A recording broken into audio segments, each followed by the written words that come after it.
All right, MYB community, come back to us. Come back to us. Sit down, have a seat. We're in class again. Champ Ron, the Minding Your Business podcast, entrepreneurship, real estate, trending news. There's no business like minding your own.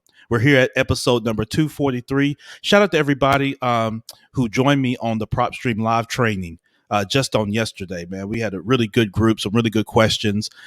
Shout out to my guy, Burton Alacondo, out on the West Coast, who led the training with the Prop Stream software that we use in the real estate business. I certainly use it, and many of my tremendous partners and folks just all around utilize the software. So shout out to all of you for that. Subscribe to the podcast, 5 star, wherever you get your pods. That helps us continue to grow the MYB community. And you can catch me at champronbrooks.com. Make sure you do that. Text me. 312-847-4071. I've got a special gift for you in the form of an ebook. I'll eat the cost on it. But you got to text me 312-847-4071. And also you'll be a part of my community where I share from many of our guests at times who share discounts and share other resources, webinars, calls, things like that, when they're going to be on Clubhouse, all those type of things. And so I want to be able to connect you to resources. Okay. So you got to text me 312-847-4071. Listen, I'm excited about today's guest, man. We're going to jump right in. Man, this brother, man, is well, not just well accomplished, but one of the great voices in our community when it comes to kind of wealth building and what that really means. He's the president of Practical Wealth Solutions, and he's the host of the Practical Wealth Show podcast. And MYB, you know how we are about our fellow podcasters. We love to make sure we big up our brothers and sisters all around who are stepping out and bringing that type of energy and that type of knowledge base to our community holistically. And so make sure when you get done listening to this, make sure you go out, subscribe to the Practical Wealth Show podcast, leave a written 5-star review. I always say that. Don't just go in there and click the 5 stars and walk away. Listen to the podcast, provide Curtis some feedback, good, bad, ugly, right? And then leave a written positive comment. Positive meaning, even if you don't agree with something, leave something positive there that maybe could be looked at in the future. So do that for me. That is the Practical Wealth Show podcast, man. But Curtis, thank you so much, man, for taking time to be here on the Minding Your Business podcast, man. I really appreciate it. Listen, I appreciate you. That's my favorite thing. Mind your own business, right? Because we mind everybody else's business but ours, right? Right. Yeah. And so you got to mind your business. So that's phenomenal. So we are of the same mind. So that's good. Thanks for shouting out the show. You may disagree with me, but you have to be able to, when you see, one of the things, wisdom is Robert Kiyosaki says, 2 sides of every coin, and there's the edge, right? Yeah. And wisdom is found on the edge. So you have to be able to hold 2 opposing thoughts in your mind at the same time, right, and discover your truth. So I try to give information because I tell people, look, y'all grown, okay? And so, but you only are hearing one side of the story. So you gotta educate yourself. I always tell people, it's your money. It ain't Curtis's money. It can't be more important to me than it is you. So right. I give homework. Okay. So before we get to the homework, because I know before you assign us homework, let's get into a little bit about you, Curtis, man. Tell us about kind of your background, how you got to be where you are. Obviously, family man, everything that you do in terms of business and really driving this knowledge base. And then with your podcast. So, how did you get there, man? Share with us. So I was attending Winston-Salem State in North Carolina, and I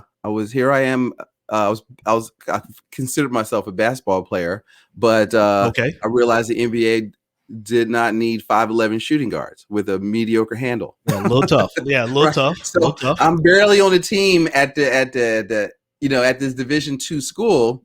And somebody said, well, you can't do something to make a living at it. It becomes your hobby. So, show somebody. So long story short, I actually ended up getting my insurance license in college. This is like date myself at 85, so I was 20. Okay. And so I say I've been in the business 35 years. Well, I was 20 when I got started. So I was, right. And I got my investment license a couple of years. So I was a registered rep for 12 years. And but before that, I was blessed because I'm a third generation business owner. So I've Mm. heard from the time I was 8, you'll never make any money, work for somebody else. So I never got that go get your education, get a good job talk. Gotcha. And that was so our family owned a supermarket. I'm from Philadelphia, in Philly growing up. And my we had a fire, and then my dad got a tavern. At one point we had 3 like small bars, tavern in Yeah. Philly. So I was familiar with retail, and I would go to my parents to cash and carry and get the food and inventory control and dealing with the city and payroll.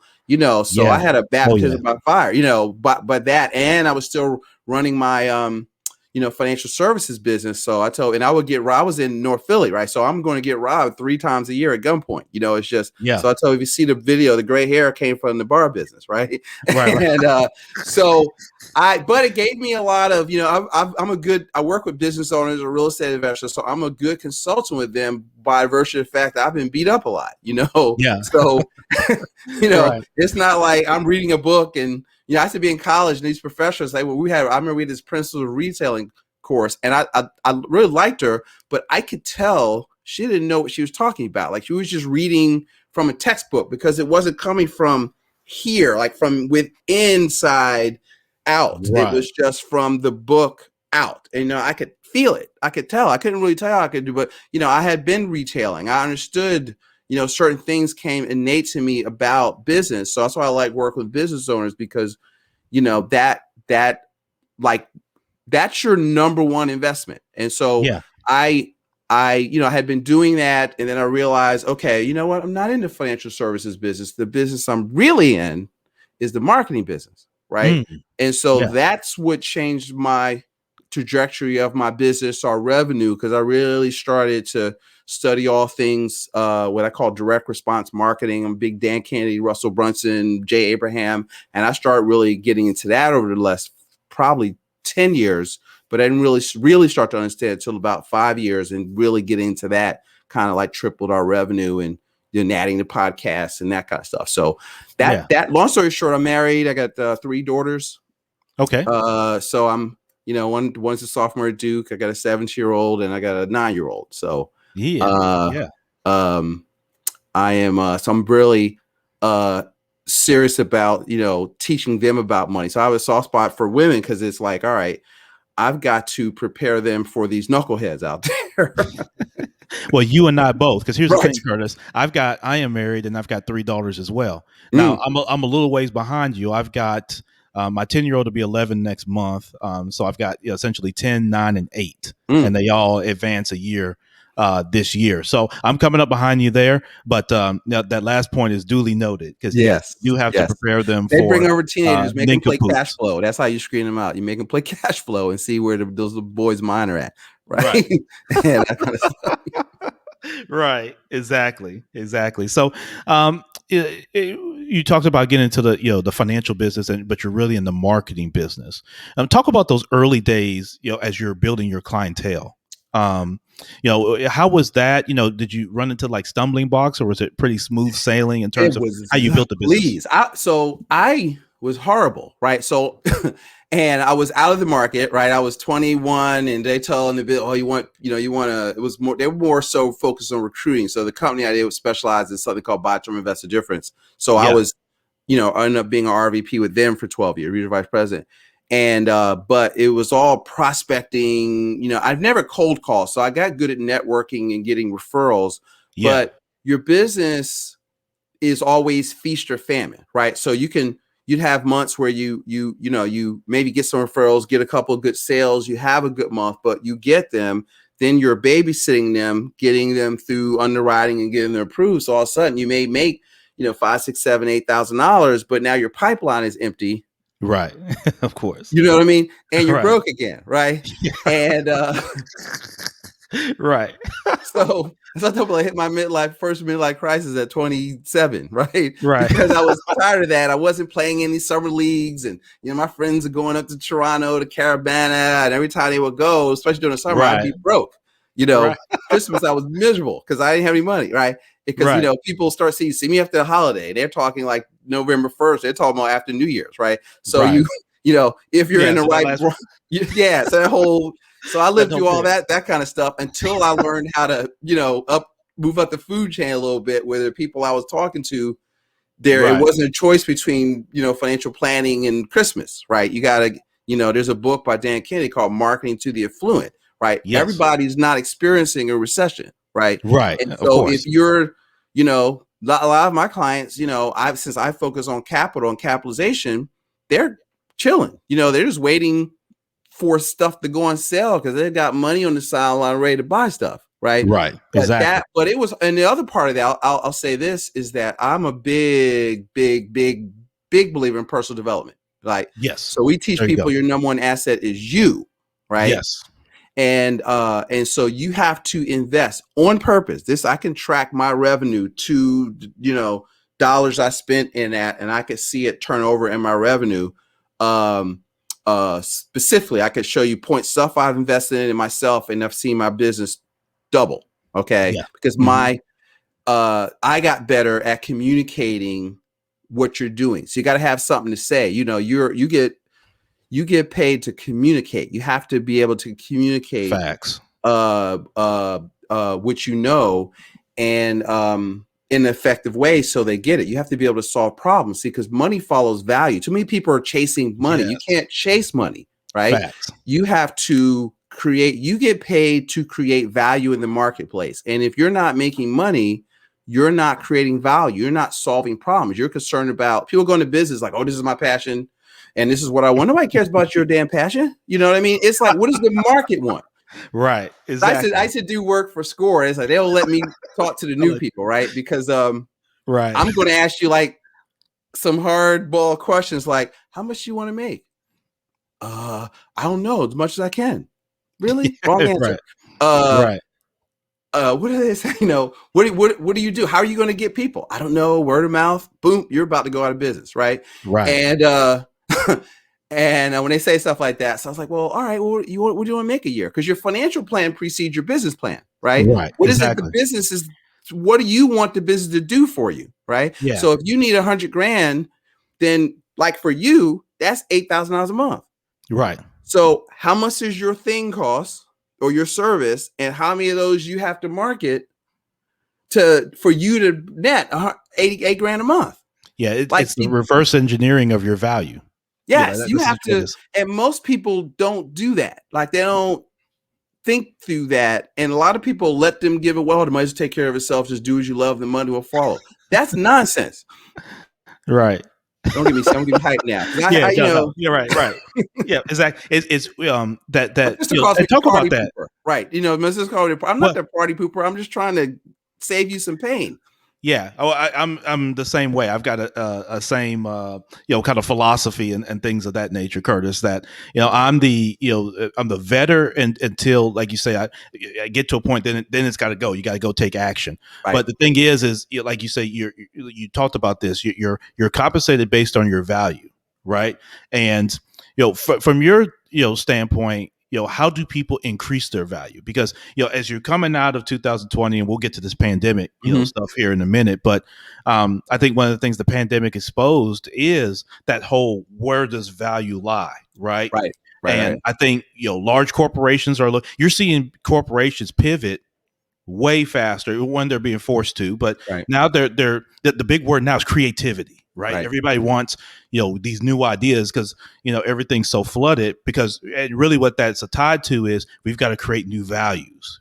We've either got to reinforce what our value is, right, or we've got to somewhat enhance the value that we're See, you giving have to to the be able to marketplace. articulate it, right? So a lot of Yeah. people can't, so in marketing, they'll call it your unique selling proposition, right? Yeah. So why should I choose you Yes. versus any and all other choices I have, including doing whatever I'm doing now or doing nothing, right? Right. And if you can't answer that in 90 words or less, you don't have a business. Okay. Right. You're a commodity. People shop commodities, right? And the only thing you compete on is price. Yes. And so that's a problem, because that's just a race to the bottom, from Yep. a business perspective. And so, but even as an individual, so when we say, well, how do you increase your value? Well, it is not work harder, right? It's part of it. You got to work hard, but that's a given, right? But so Right. the three things I teach people to invest in is your mindset, your skill set, and your Mhm. network, right? Yes. That is what makes money. So your mindset, are you reading 10 to 12 pages a day? Are you listening to a Jim Rohn in the morning? What are you reading? You have to get your mind right. Somebody told me a changed viewpoint can change your life. So what are you, we teach something called prosperity economics. So the first tenet of prosperity economics is think, right? Yes. Think from a prosperous mindset. The Napoleon Hill's book is Think and Grow Rich, right? Yes. And or it should be Think to Grow Rich. And one of the tenets in that is and this is why I say your mindset, your skill set is specialized knowledge. See, you got to have Yes. specialized knowledge that you bring to the marketplace. You have to solve problems. See, Walter Williams says, who's one of my favorite comedians, just passed away last month. He says, think of money as your certificates of performance. You got to please your fellow man. Right. Right. And so if you don't have any money, you haven't been solving problems for people. Yes. A lot of entrepreneurs, I know you told me you had new entrepreneurs. A lot of new entrepreneurs. One time I did a talk for school, it was like 300 entrepreneurs in the room. And I said, well, how many? I was doing a marketing talk. I have this talk called it. If I had it in a thing, I would give you the. I'll give it to you later. Where I have this Yeah. talk, and I have a brochure. The what's it called? The see, I haven't done it lately. 7 steps to more profit and sales. How to grow your small business without spending new money on advertising. So that's a talk I've done. Okay. And because I'm against like branding and all this stuff they talk about. Branding is a byproduct. It's not your objective, right? Your objective Right. is to make sales. You don't need some, people. I want to get my name out there. You're about to go broke. You can't build a business like Procter and Gamble. You need to direct response. You need to put money. Marketing is a investment. It's not a cost. So if you put out $500, you need to get back at least $500. You break even and acquire a lead. And then have it's called a value ladder where you have back end sales so you can make money. So a lot of people don't. There's a book by Dana Darris called The Truth About What It Takes to Make It in Business and The Dream 100. And, getting into that that was like, it was a little book, but it was boom. It was like, wow, this is, and you can apply that to if you're network marketing, whatever business that you're in, you have a value ladder of I don't know if I'm off track or not. So no, you're good. So think about this, because the value ladder is major for y'all that are out there in business. So think of, I'll give you a personal example. So I just dental office that my wife was a class speaker when she graduated high school 2 years ago. And so my wife's like, we're going to get you a teeth whitening service. It was a Facebook ad. She asked for a free teeth whitening service. So when you got there, that was the free thing. But then it was like, okay, you need a cleaning. Mm-hmm. Then they do the x-rays. So you need to do this, and this. And then, okay, well, you got some cavities and, now you got to get checkup every 6 months. So now, she just did a procedure. I got a $7,000 dental bill, right? And so that when she came in for a free whitening. And so I got to talking to the person. They got referral programs. They have a whole marketing program where this one office grew their sales by like $600,000 in 1 year. She knew her average client, when they got a client from that free ad, was worth $2,700 to them. And so you think McDonald's, would you go to McDonald's if you only paid they would lose money on 99% hamburger. So what they do? Well, would you like to make that a meal? Would you like a shake with that? That's upselling, right? So you have to, how do you package stuff and do that in your business? That's why a lot of people miss money, because they're number one. So if your number one asset is you, mindset, skill set, sales, marketing, your people skills, how to negotiate, right? So you should be reading 2 books a month, one on money, one on professional development, taking courses, that kind of stuff. And then your network, who do you know, but also who knows you, right? Is so those things are what move the needle, right? And then your number one investment is your business. See, most people are taught to send money away from them to somebody else's business. Yeah, talk about that for a minute. I know you are, but because that you get groomed in that almost from the very beginning in business in this country, right? You're always taking money to, and you and I were talking offline about the whole GameStop fiasco that happened here recently, where money's just everybody's taught to route money elsewhere, right? So why is it important to not do that? Well, so think about this. So when financial products are created, so we call that, I do something called principle-based planning. And Yeah. so there are principles to the acquisition of money. So for example, if you've ever read like The Richest Man in Babylon, okay, or Ray Dalio's principles, right? This is a way of thinking that sort of order how you do stuff. See, most people have not principle based at all. They're tactical. They're just so the Robin Hood. Because see, we talk about the 3 rules of investing, and I'll get into that. The is number 1, invest in yourself. We already talked about how to do that. Number Yeah. 2 is invest in what you can control, Yeah. and 3 is don't chase returns. Mm.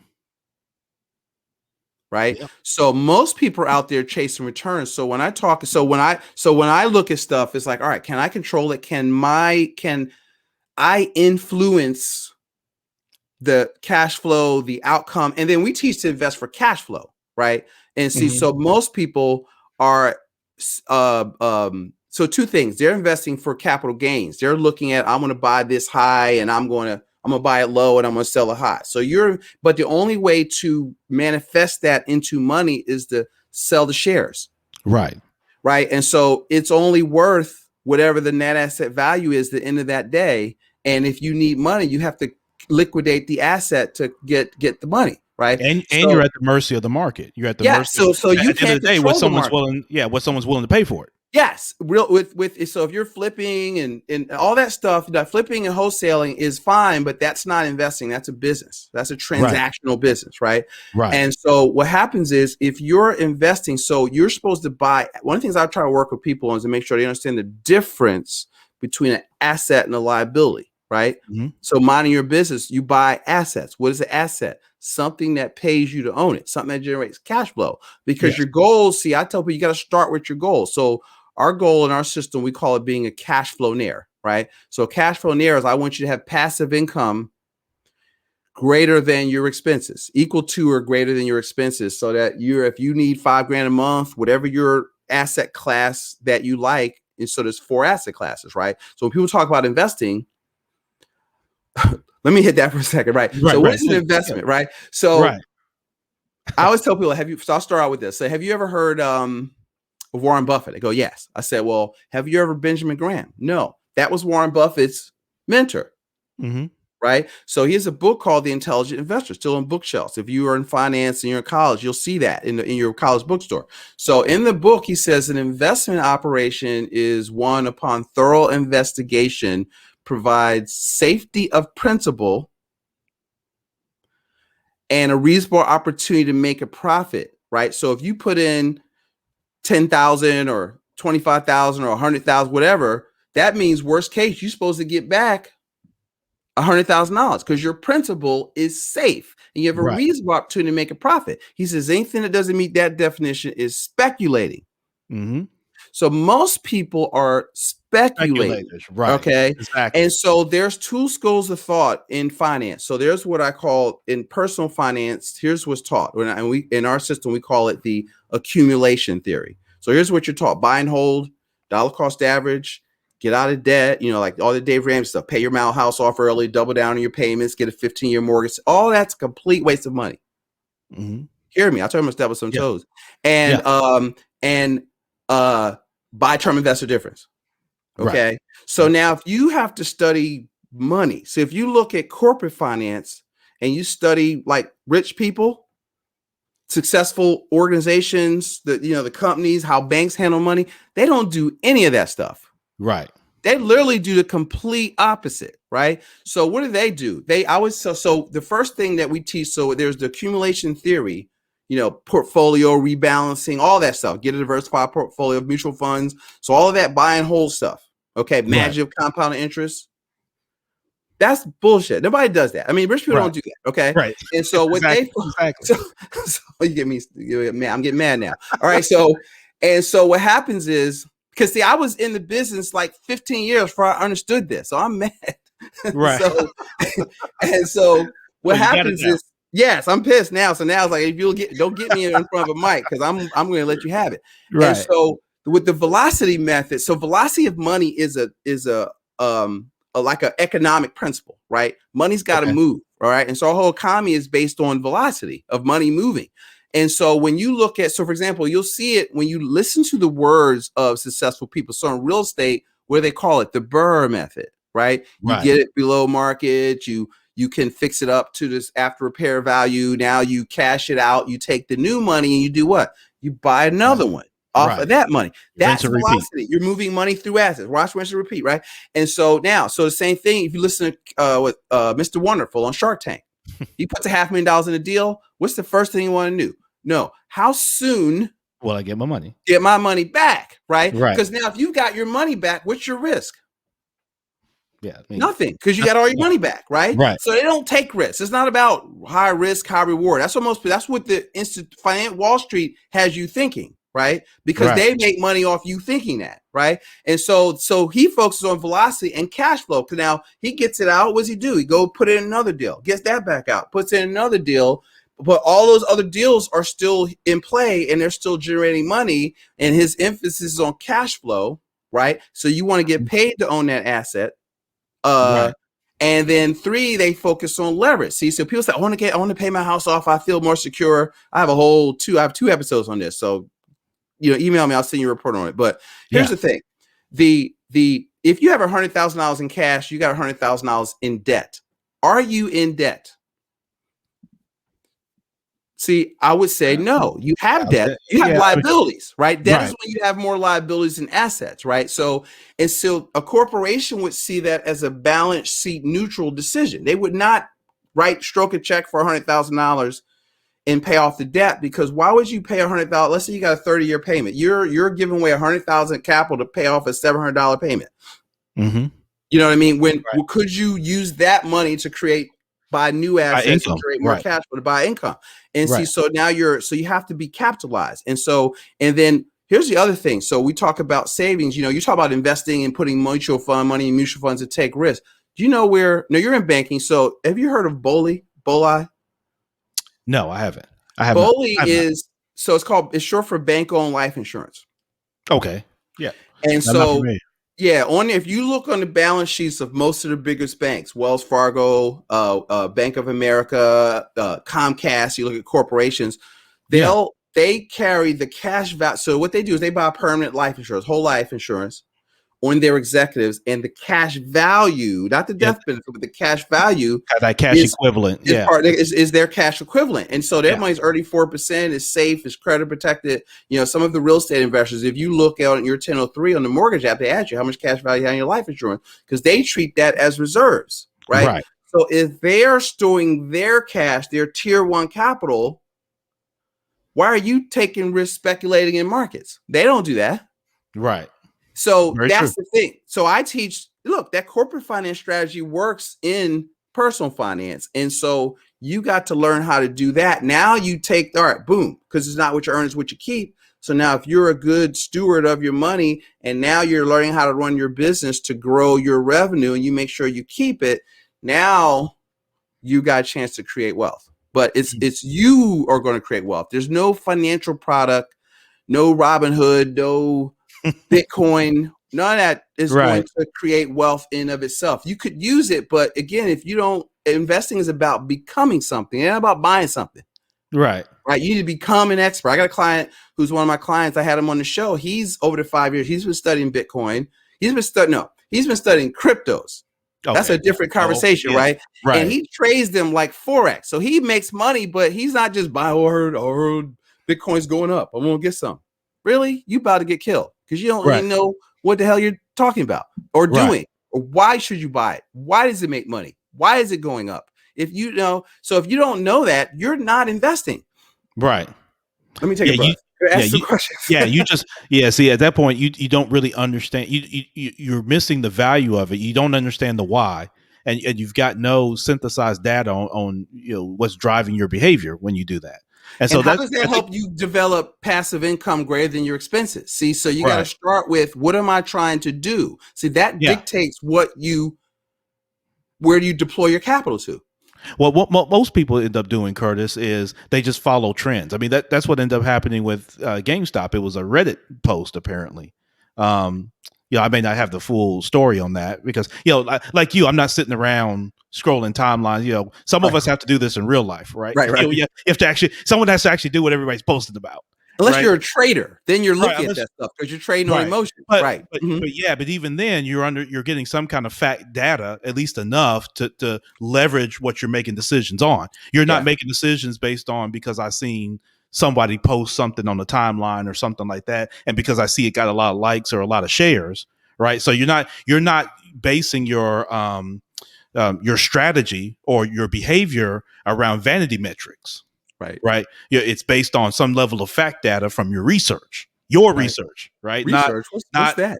yeah, Right. not the opinion of somebody or not a meme or something like that. And I think because so many people can get in the game now, that's the thing. You talked about basketball earlier. You and I both played, and so there was a time. You took it. Each team has five men or women on the floor. Right now, there's so many people that are in and out of the game. Right. Right, but they're not really contributing. Right, so it'd be like if you load the basketball floor. So the basketball floor now has more than 5-on-5 now in the game. Now there's 150 people on each side. Right. So think what a basketball game would be like if Right. you had 100. Each team had 150 people on the court.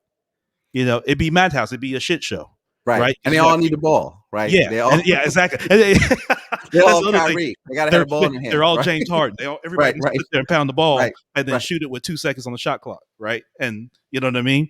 And so, Yes. Mm. yeah. So that's the I thing. Shout played out with to some of James those people. Harden. Right.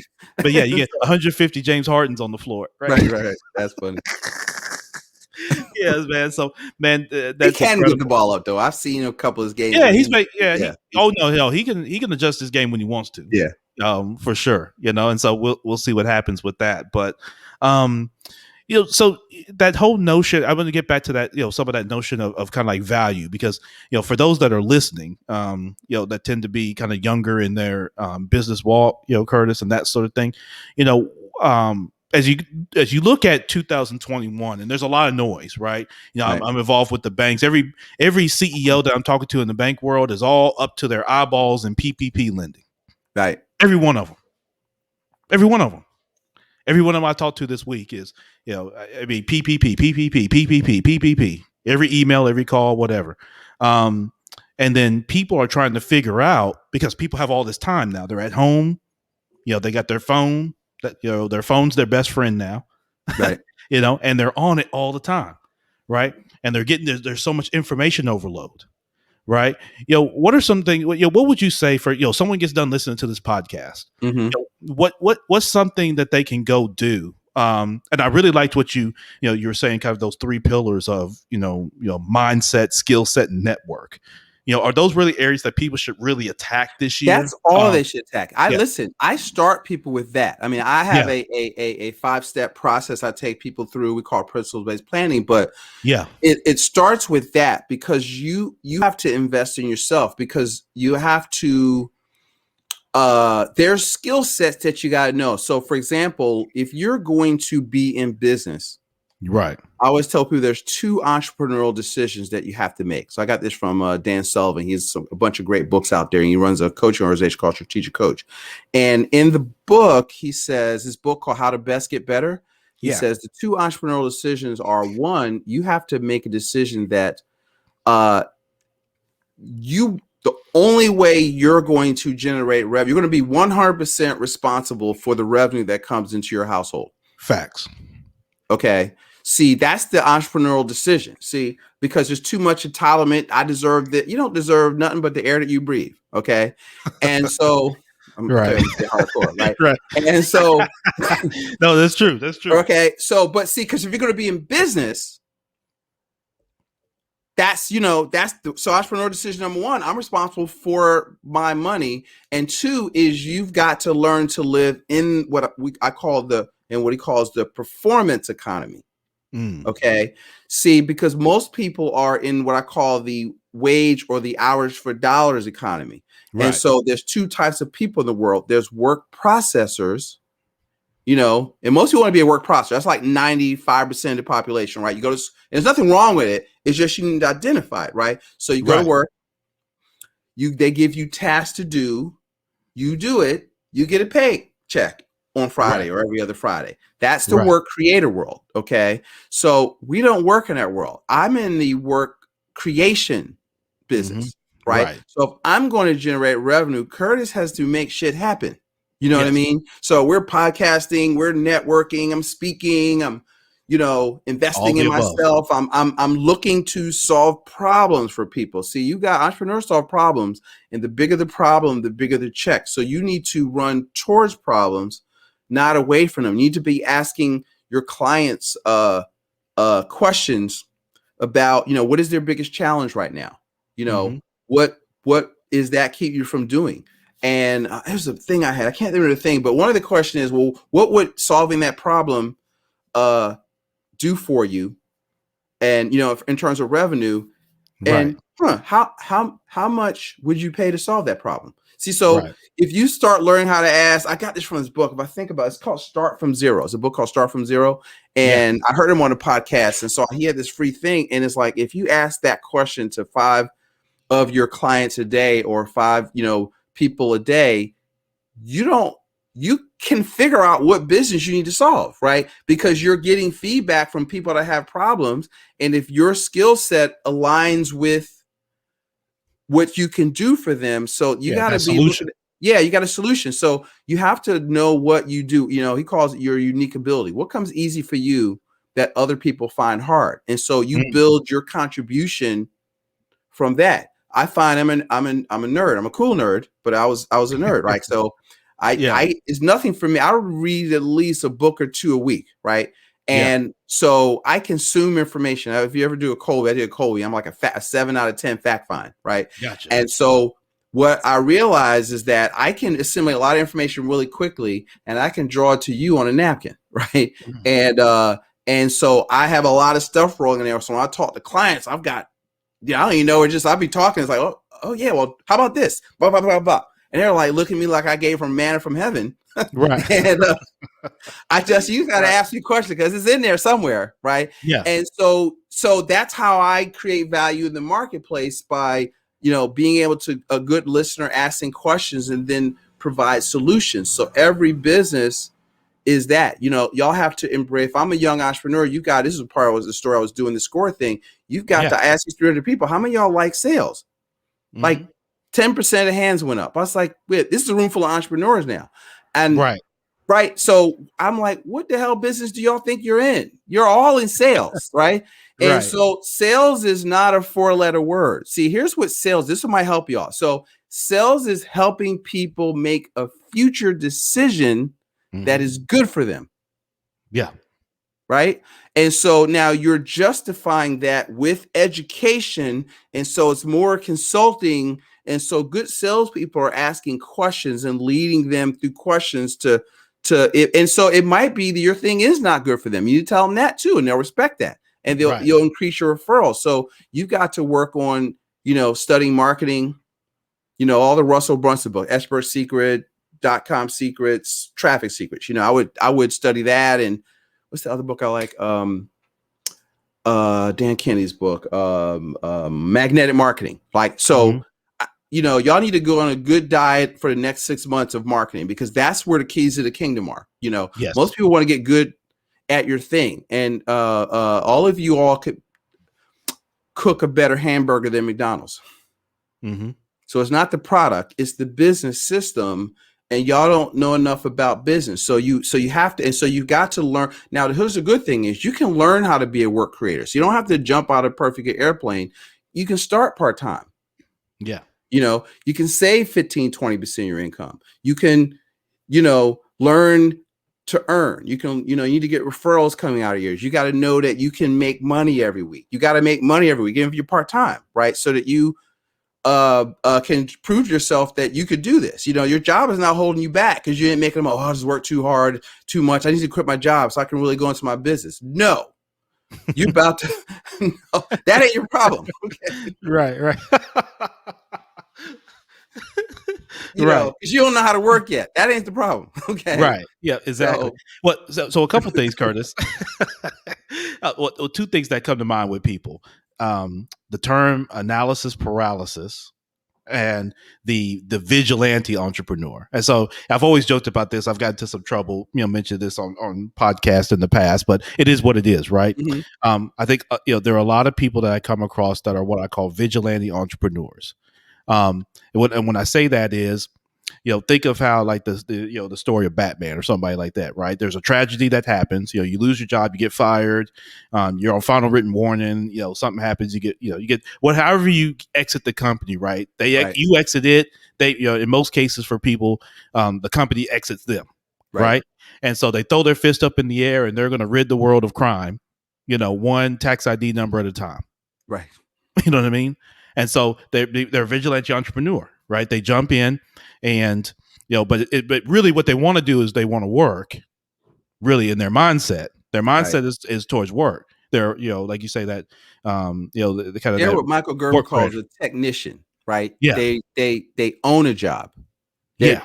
Well, doing see, the work. They want to do the work, but well, they want to work for themselves. They're working yeah, for a lunatic. yeah, well, So, yeah. So that then the transition becomes they go from working like say for someone for the corporation, to then kind of then their own job. So they become self employed, like it's right. commonly referred to. And so that development of the system doesn't really lag there, and I think a lot of it comes because you can give me your thoughts on this is, and I think about this like with the Clubhouse app and other things now where now there's this notion that I'm getting a little philosophical here, but there's this notion that if I'm always learning, right, I'm not accountable to doing. I'm not Yes. accountable to executing. It's what happened with That's people kind of huge in certain communities. Oh, you going well, back to school. That's right. Get your education. right, No.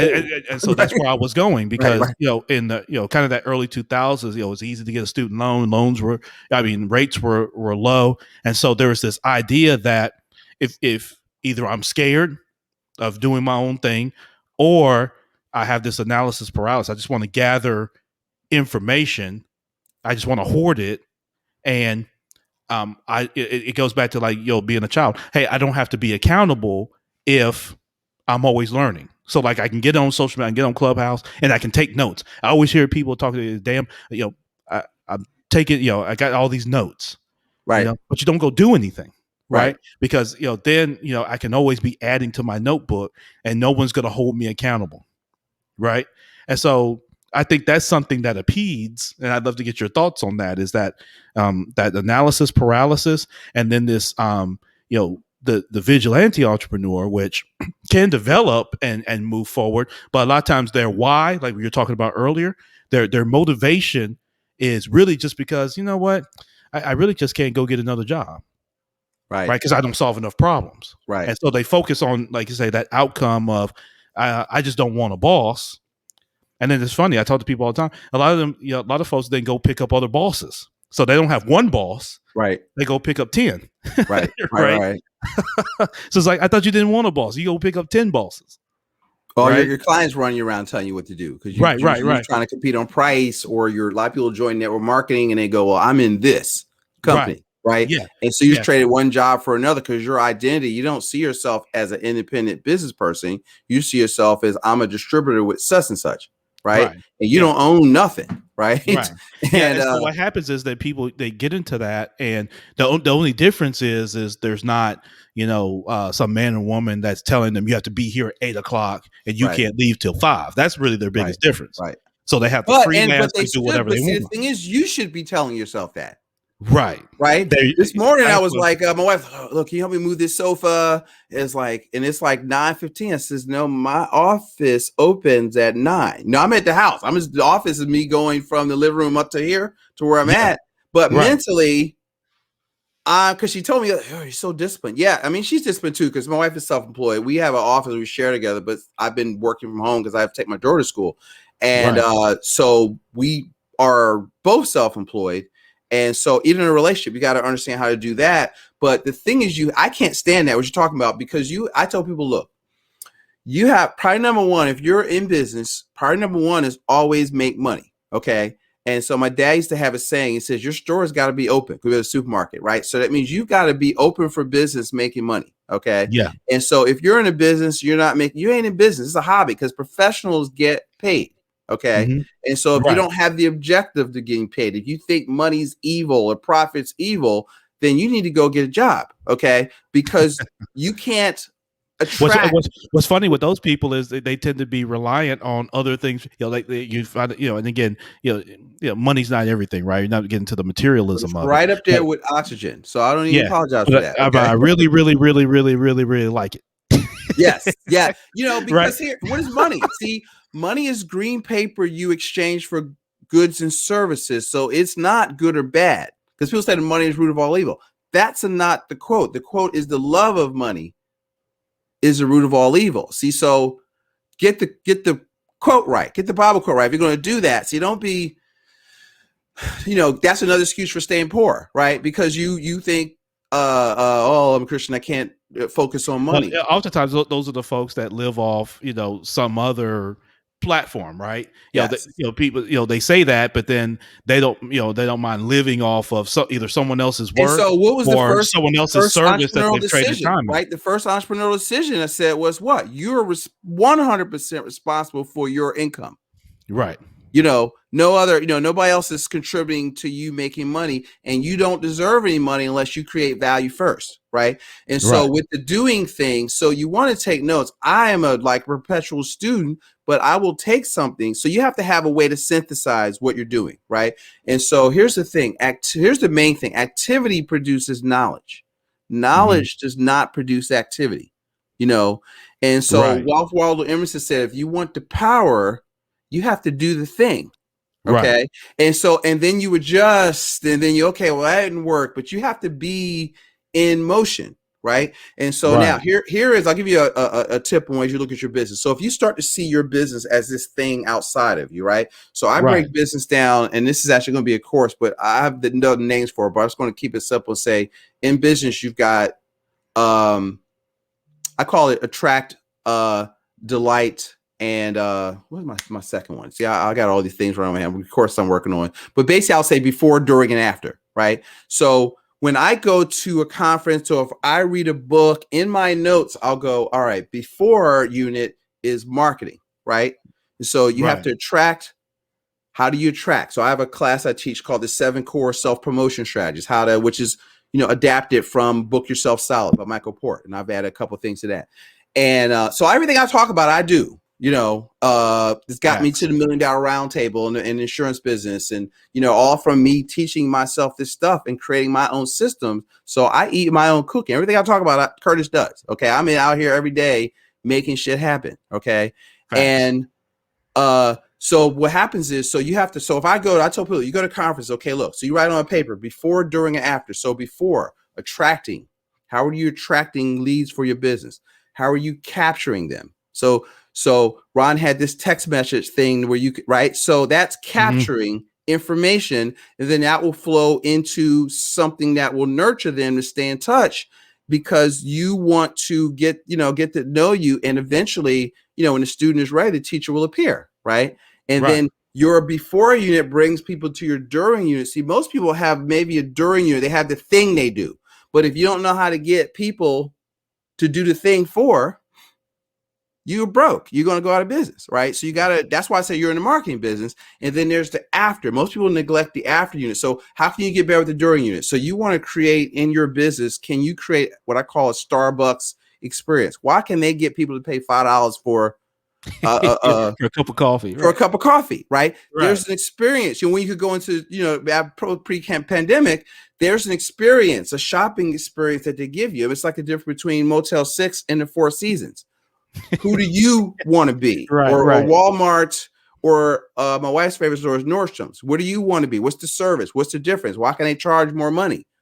You don't want to be the cheapest. You need to figure out how to be the most expensive and be worth it. Okay. Right. And True. and because price is only a consideration in the absence of value. I haven't had pure business talk in a long time. And Yeah. and then after unit is just how do you provide after sale service? How do you keep them engaged? How do you upsell, cross sell, and how do you orchestrate referrals? So when y'all are learning business stuff, you need to separate that out. It says, okay, here's a referral strategy. Here's a referral award strategy. Here is how I can add thank you cards to my thing. Here is a way to capture, okay, let me add this text service to my thing so I can, speak somewhere and go to a room, speak to 50 people and capture 40 leads without handing out a piece of paper. You see what I mean? Right. And Facts. so you've got to, what I call swipe and deploy. You got to look. So when I go to conferences, when I see other businesses, I'm like, all right, wow, that's interesting. I went to the dentist. It was like, wait a minute, you every month y'all have a different thing. You give away iPad. Last month you were giving away this, and they had, yes, we have by January. She told me they had all 12 campaigns planned out January 1 of what they're going to give away for referral, because they know what they can give away, because they know their average client's worth $2,700. So they know how much it's worth to get one. Right. So, True. I mean, you gotta. This is, business is not as catch can. I mean, it's very structured. Like, you have to be structured, and you got to get up and you got to know, like, the night before you go to bed, what you need to do. What are the most important things you need to do to create activity that will lead to revenue, right? So you got to make money. True. So in your life, there's two positions. You have one of producer and steward. So, like, you got to make money, you got to keep money, and you got to grow money. So Curtis is the help you keep money, grow it. Actually, I got to help you make it, because I'm the advisor that can talk to you. We've talked most of this call about marketing and business. So, I mean, that's because to me, that's the case. Because listen, if I can help you make more money, you got more money for Curtis, right? Right. And, right. That again, that's the value of solving problems, right? yes. So you help people identify the pain points and articulate those, and then it's based on that articulation, you're able to tie the pain point to a solution that you do better than others, right? And then you get compensated. The bigger that pain point is, I call it that prick in the side.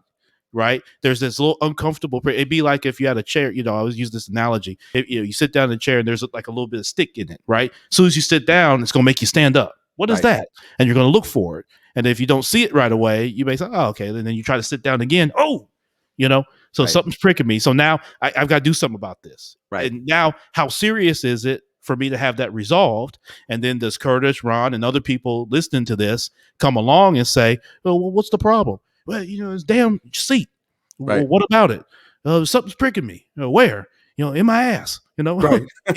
Every time I sit down, it keeps pricking me in my butt cheek. And then so now you're asking questions to identify what that is. Hey, there's a nail in there. I can get that nail up for fill in the blank. And the guy says, yeah, because I need to sit down, right? Because if I don't sit down, here's the impact. Yep. And that's it. That's it. That's what it is. That's it. That is that. It's that simple. And because business is business. So, and you can take ideas from another business and apply it to yours. See, it's late when you go to stuff, you see other stuff. The work is figuring out how you can apply it. You can't say, well, that won't work for my business. Then you're just being lazy, and you're not, because if that's your number one investment, that's your baby. You got to figure out how to get your baby to work, to generate revenue. Because I always tell people, look, I can't steer a parked car. You got to have some money, to do. I can't do no planning if you don't have any cash flow. And so now you have to eliminate the noise, because 98% of the financial advice that's given out there is wrong. Like it's especially if you're in business, it's completely wrong. You can't do any of that stuff. That's all based on accumulation theory, and it's designed for employees with no money, right? Mm-hmm. And so one of the things that we teach a strategy called infinite banking. But the number one fundamental problem I see, especially in, our communities, is not access to capital, lack of capital. Yes. Right. And so we're taught to invest. You need to be capitalizing. Yes. You got to be in the money. You got to be in the cash position. Yes. You got to be. People this all the time. Yeah, you have to be. We call in our system. I want you to be. Our goal is to get people to what we call the FU position, right? So that you can say FU, you can do whatever you want to do. Right. And I show people a clip. Look up the clip from The Gambler with John Goodman, and so you want to get to the position of FU, but you need cash. So what we teach. You mind if I tell them like the 5 principles of personal finance? And so what we teach, you gotta have principles, right? So one of the things that we have a tool called the Personal Financial Snapshot. We help people develop a game plan. And so what I find is even if they're successful, people skip steps, right? They don't really have a solid plan. You got to have a plan that works no matter what. You can't have a plan that only works if the market goes up, because markets don't always go up. Real Right. estate don't always go up. So markets go up, down, sideways, and you got to make money in all four, right? So the first thing that we teach is that you've got to save 15% or more of your gross income, right? So let's say y'all are still working. Your 401k is not saving. I'm not talking about that. I'm talking about savings. Safe. We call it clue, control, liquidity, use. You can use it and you have equity, right? Yeah. And so you got to be able to get to it. So if you're locking your money up for 30 years in a 401k that you can't control, you got to jump through all kinds of hoops to get it. A lot of people had a great opportunity with the CARES Act to get their money Right.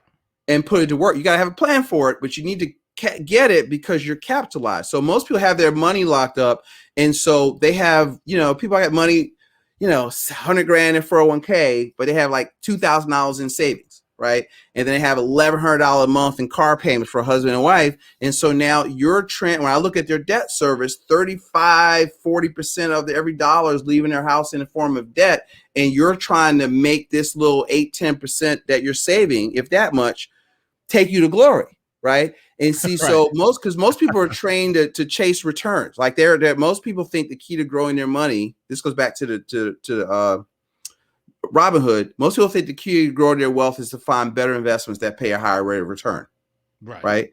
So I don't believe that. I take the opposite tack. See, if you want to create maximum wealth, the first thing you got to do is create maximum efficiency. Okay. Yes. And so most wealth is lost by True. how people manage cash flow. I just got a client right now I was talking to before we got on the call. Guy with overtime makes $181,000 a year. Mm-hmm. And he doesn't save. I'm working on that. So, well, why is that? So on a scale of 1 to 10, how would you rate yourself on how you manage cash flow? Oh, 1. I said, well, if that was like an 8 or 9, would you have more savings? He goes, yes. I said, people don't have a savings. So most advisors that's tedious. But see, to me, I know for the people I'm serving, that's where the rubber meets the road. They don't have a system for saving. You got to automate it. You got to, and people tell you your 401k is saving. It's not. Okay. And so people got to understand the difference between saving and invest. So principle 1 is saving 15% of your gross income, because the velocity method starts with, you got to work, earn, you got to save. We teach people to create a wealth. We call it a wealth. It's a wealth capture account is what it is. We call it a wealth coordination account, where I just want you to get a checking account, and every pay I want you to I don't care what the amount is. Like the goal is 15%, and just move it. Get used to paying yourself first. I don't want you to do anything with it, but just let me see if you can do that for a month or two and see if you can live on 85% of your income and just get control of your money, right? Yeah. Principle 2, true. I'm going to go through these fast, is maximum protection, right? So maximum protection is, think about this. If something were to happen, you want to be insurance, like with car and homeowners, is supposed to indemnify you, meaning if you had a fire, you want 100% replacement of the house. You want a new house at 2021 prices, right? And so most people don't know how their coverages work. So we walk people through their coverages, the asset protection. You have a will. Most person, I was talking to a person, and he was, for the money, this person, for the money he was making, he had like $30,000 worth of insurance. I said, dude, you're 42. The insurance company, your human life value is like $3 million. Right. Right? Because you take your income, if you're over 40, take your income, multiply by 20. It's not how much you need. Oh, I don't need that kind of insurance. Insurance is not a need product. Okay. Right. Nobody needs insurance. People die all the time without insurance. You're going to get buried. They ain't to bury you. Right. Right. And that's a whole other thing. I ain't gonna go there. Don't die for free. Let me just say that. If you were getting what's that thing called? What's the thing where you raise money? Through the apps when people die and they do this fundraiser thing. GoFundMe. GoFundMe is not a plan. If you just doing GoFundMe, that means you're trifling. Okay. Get some damn insurance. And right. And so, but you got to look at all that. Most people should have your investors, and you should have an umbrella coverage. You should have professional liability coverage. And so people view that as a cost that's keep you from investing, but you have to play defense, right? You got to protect and so most of that is skipped. So we don't skip that. We want people to make sure they don't miss stuff. I want 100% replacement of your assets if you die. We've got to leave a legacy, right? True. And principle 4, this is where the capitalization comes in, is I want 6 to 12 months of your income in cash equivalent. People say, well, I want to invest. Well, say, how much do you have in savings? Could you go without a paycheck for 90 days? No. Then you can't invest. I just got to my wife is office attorney goes, I got to, Right. Oh, you that's can meet true. my husband. He's a financial advisor. I said, well, I got $10,000 I want to invest. I said, okay. If you gave me the 10,000 to invest for you, how much would you have left? He goes, nothing. That's all my money. I said, you can't invest in. You don't have any money. Okay. You need to keep capitalizing, right? If you have money, I got clients that we've got savings. They got $100,000, $200,000. They're doing private lending, secured by the property. They're doing all kinds of stuff that people with capital do. So you need to capitalize, and because then opportunities will find you. You ain't even got to go look it. You got, you can use self-direct. I got people that we've rolled money into self-directed IRAs, and they're doing, where they're the bank and they got the house as security. They're doing life settlements. There are all kinds of other things that you are outside of the stuff you see on CNBC that you can't do. One, you don't qualify to hear about them because you're not Yeah. accredited, because you Right. don't have no capital, you're not me. So don't get me started with that. You got to make some money. You got to stay. And so that's why I focus on you. What can you do to save? You got to invest your mindset, your skill set, your network. So principle 4 is liquidity. And then from that liquidity, then we teach our 5th principle. And these are concurrent, is velocity, the velocity method, right? And so I don't care about net worth because you can't eat equity. What we focus on teaching is we look at the liquidity and we look at your cash flow, your investments that are generating cash flow, and then we look at your business cash flow and you grow that. And I was talking to my mentor. He was giving me an example of the 5 principles at work. He had a guy that has a dental practice. So he showed me his profit and loss from 2019. Guy was making money. He's making like $150,000 salary out of his business. He had a net profit after all of his expenses of $500,000. Wow. Okay. So so he talked with the advisor. This is what God is mentoring me. He says, all right, I want to take this class on practice management for my dental practice, $20,000 for the year. Most people are like, $20,000? That costs too much. So he did that. So now we looked at his profit and loss for the end of 2020. His salary that he took from the business went up to $300,000. His net profit after all the expenses, salaries, operating costs, just under $1.2 million. Yeah. And he was in the process of buying another practice cash, right? And so now he's learned. So you think his business will double next year? Yes. And then he's buying another business that he can implement the stuff he learned into the other business. See, that is how wealth is created. Yeah. You don't have no damn money in mutual funds, Why would you do that? And so you could do that with a network marketing home-based business, right? If you thought about it right. If you learn that with business that you're in. So anyway, you got me hyped. Let me take a breath and man. stop talking. I'm sorry. No, I had you hyped up for sure. Yeah, no doubt about it. Curtis, how can people connect with you, man? You're dropping these great gems on us. How can people connect with you? Obviously, through the podcast, right? Yeah. So check out the podcast. You could like if I can't think of the name of the report, but if you email me, I'll send you my reading list, kurtmay@gmail.com. I'll send you my recommended reading list. Tell me where you heard me. And I'll send you this marketing report I have for the business owners out there. And so I haven't created a landing page for it yet. So I'll email me and I'll send it to you. And then I have a report called Creating Wealth with the Velocity of Money. See, because a lot of people don't get that. And what does velocity mean with the velocity method? So it's all about how to do that. And so if you will text P Wealth, short for practical wealth, but P Wealth to 55444, we'll get you that report. And if you go to our website, practicalwealthadvisor.com, if I said anything, all right, this guy's crazy, he talks fast, but I like to have a conversation with him. You can always go to our website and click apply to work with Curtis, and we'd love to have a discussion and see if anything I do makes sense for you to do. Yep, absolutely. No, that's tremendous, Curtis. So, MYB community, make sure you do that. Text P Wealth to 555-444. No, 55 55. Oh, 444. 55444. Gotcha. So yeah, I had one too many five. So yeah, Yeah. text P Wealth to 55444.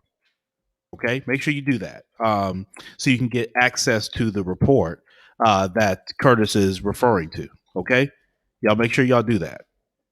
Um, so Check out the show for more of the madness that is Curtis. Right. So,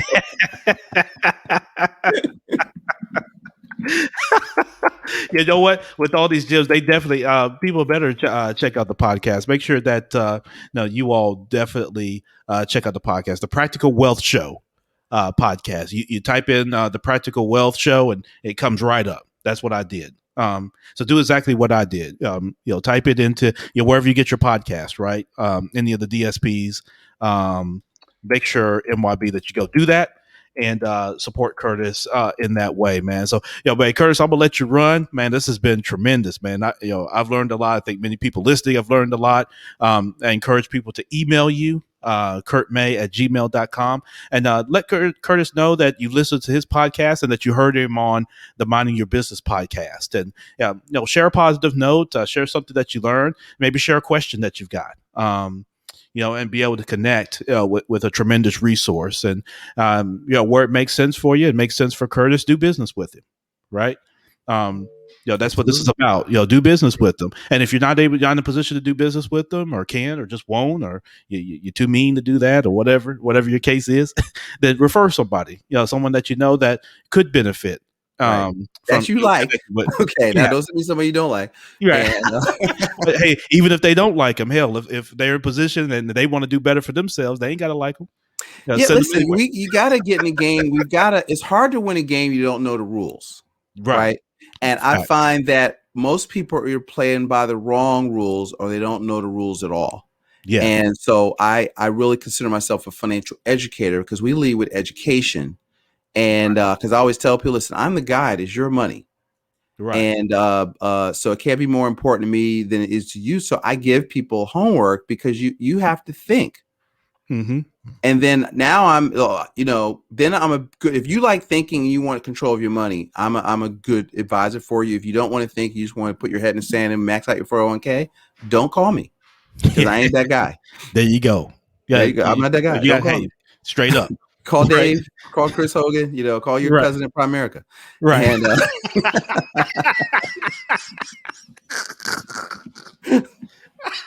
hey, man, I got to get you out of here, man.